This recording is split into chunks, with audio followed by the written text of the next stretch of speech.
સ્થાનિક સ્વરાજની ચૂંટણીમાં ટિકિટ ફાળવણી પ્રક્રિયા તમામ રાજકીય પક્ષો માટે પડકારજનક સાબિત થઈ રહી છે।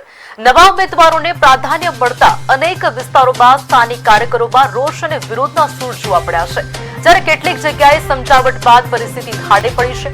આ મામલે સ્ટેડિયમ બોર્ડના પૂર્વ કોર્પોરેટરે મહત્વનું નિવેદન આપતા જણાવ્યું હતું કે ટિકિટ વહેંચણી સમયે અસંતોષ થવો સ્વાભાવિક છે।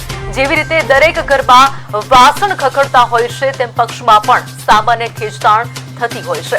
જો કે આ બંદૂક ટૂંકા સમય માટે હોય છે ને અંતે તમામ કાર્યકરો પક્ષને જીતાડવા માટે જૂથ થઈને કામે લાગી જાય છે।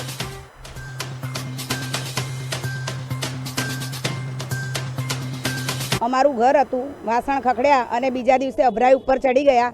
કોઈ પણ કાર્યકર્તાને અસંતોષ છે નહીં અને સ્ટેડિયમ વોર્ડના દરેક કાર્યકર્તા ખભેથી ખભો મિલાવી ગઈ ટર્મમાં જે ગત ટર્મ હતી એમાં આપણે 17,000ની લીડથી જીત્યા હતા, પરંતુ આ વખતે અમારા સ્ટેડિયમ વોર્ડના ચારેય કાઉન્સિલર 21,000થી પણ વધુ લીડથી જીતશે। અમારું ઘર હતું, વાસણ ખખડ્યા અને બીજા દિવસે અભરાઈ ઉપર ચડી